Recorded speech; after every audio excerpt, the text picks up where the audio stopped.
Good morning, Scotland. Good morning, social media land. I hope you're well. It is Tuesday, the 6th of May, 2024. Yesterday, we discussed Reform's victory in England and the implications it could have for Scotland.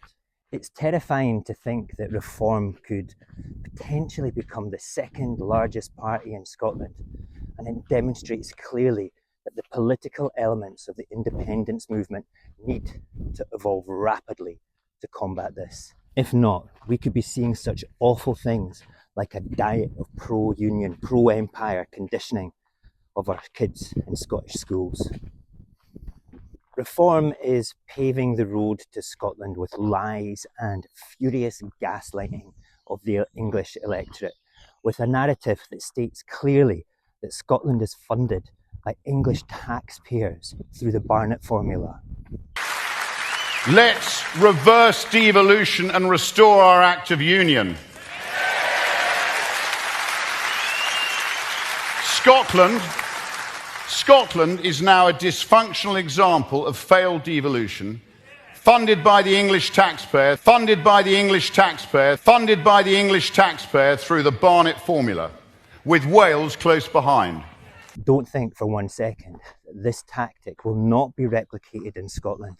In fact, I expect far worse, and there will be gullible Anglo-British nationalist Scots that will drink from the Farage Kool-Aid bottle, gargling it as they spout their hate for their own country.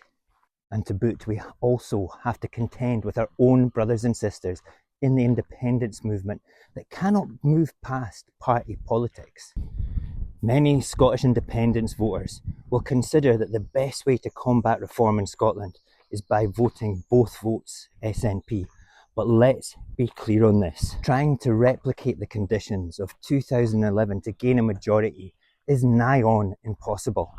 The 2011 anomaly was a perfect storm of the right amount of constituency seats won working with the right amount of regional votes obtained. And then there is a forgotten factor that the both votes SNP advocates have zero campaigning control over, and that being the amount of votes that the other parties, the parties of the Union, received in the regions, as this too played a critical role in the perfect conditions for the SNP that delivered the majority in 2011. Those pushing for both votes cling to the belief that is a vote share quantified as a percentage on the list that is the allocating factor. They refuse to even engage with the actual numerical formula that allocates the seats as being calculated from the physical votes, not from a percentage. This isn't a game, and it's about time that those that follow this strategy get their heads out of the sand. The SNP leadership are perfectly aware of how the list seats are allocated. There are documents and presentations on the Holyrood website that shows exactly how this works. And I ask myself, why do they allow the integrity of our party to be questioned as our members spin the matter of how the seats are allocated in the first place? It's bonkers to consider that since we started using the additional member system, that we've got both indie activists and unionist agent provocateurs peddling the same false narrative. Our voting system can be weaponised to deliver a huge pro-Scottish majority. Is that not good enough for some people? Is it only our SNP that are the gatekeepers to independence? Both votes SNP will not generate an SNP majority, and those voting this way are truly taking a massive gamble with the future of our country, and giving the excuse that we're lower in the polls now, so we should use both votes for the SNP, is asking people to roll the dice and just take a chance. However, voting with all of our might for a second pro-Scottish party that is only fielding list candidates will, without even rolling the dice, deliver a ridiculous pro-Scottish majority.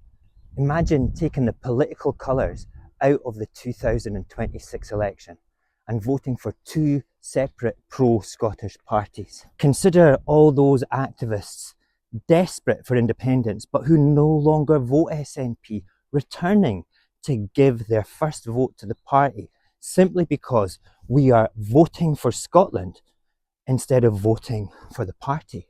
We then all vote for a second list-only party, whose vote will not initially be divided by the constituency seats that they've already won, because they don't have any. This will deliver a massive pro-Scottish government and opposition in Holyrood.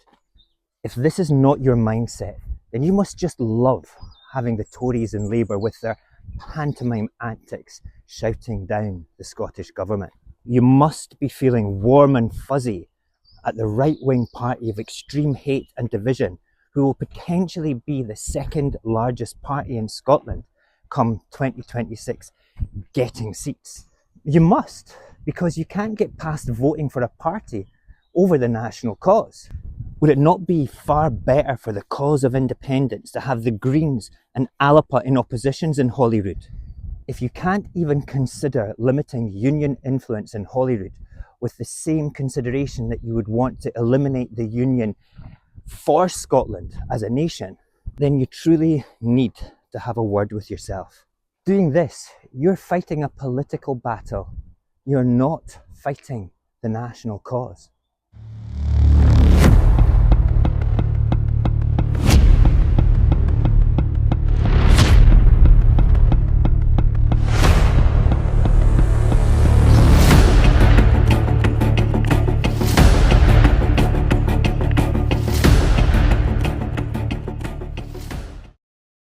Listen, would you not prefer pro-Scottish parties doing the pantomime shouting down against the SNP than the parties of the enemy, the parties of the union, taking a wage and wasting government time with their bullshit? Look, this is my SNP card. I'm a full member, signed up, and have attended conferences and events for years. I want the SNP in government.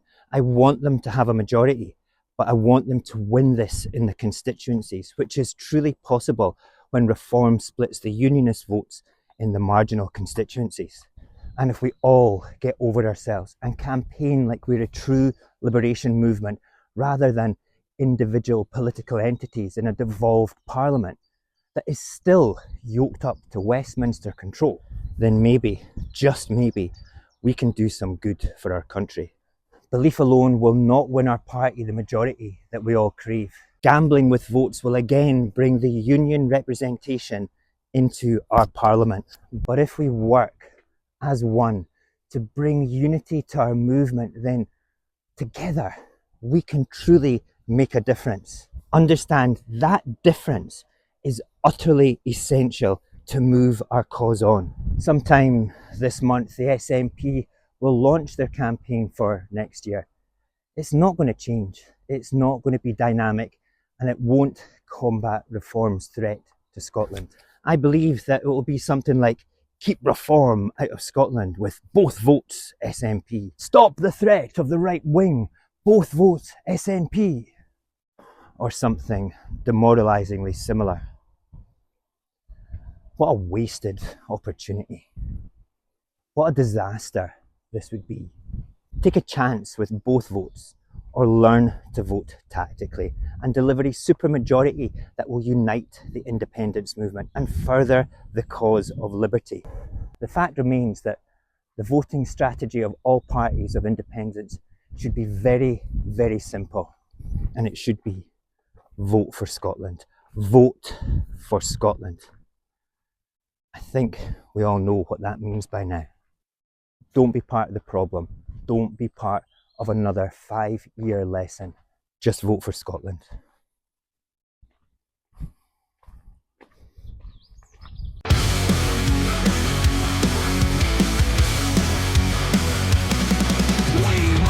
The same, the banner is clear, the future that's ours, but it's fractured with fear, petty games and pride, tearing apart the dream of a nation, the hope in our hearts.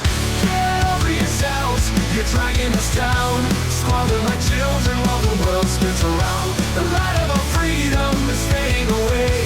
Get over yourselves, stop standing in the way. Get over yourselves, stop standing in the way. Teams and tribes, it's a desperate for a show. The fire's still burning, but it flickers too slow. While Westminster grins, holding the chains. We bicker and barter, and nothing remains. Get over yourselves, you're dragging us down. Squabbling like children while the world spins around. The light of our freedom is fading away. Get over yourselves, stop standing in the way. Get over yourselves, stop standing in the way.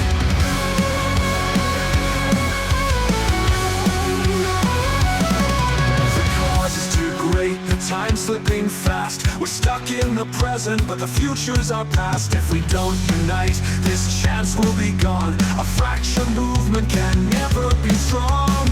Get over yourselves, you're dragging us down. Squabbling like children while the world spins around. The light of our freedom is fading away. Get over yourselves, stop standing in the way. Get over yourselves, stop standing in the way. Years from now, when the dust has all cleared and independence finally appears, you'll look back in shame at the time that we lost. The price of your pride, was it worth the cost? Get over yourselves, it's time to unite. The dream's within reach if we stand up and fight. Get over yourselves, no more delay. Together we rise or together we stay. Get over yourselves, get over yourselves. You're dragging us down, squabbling like children.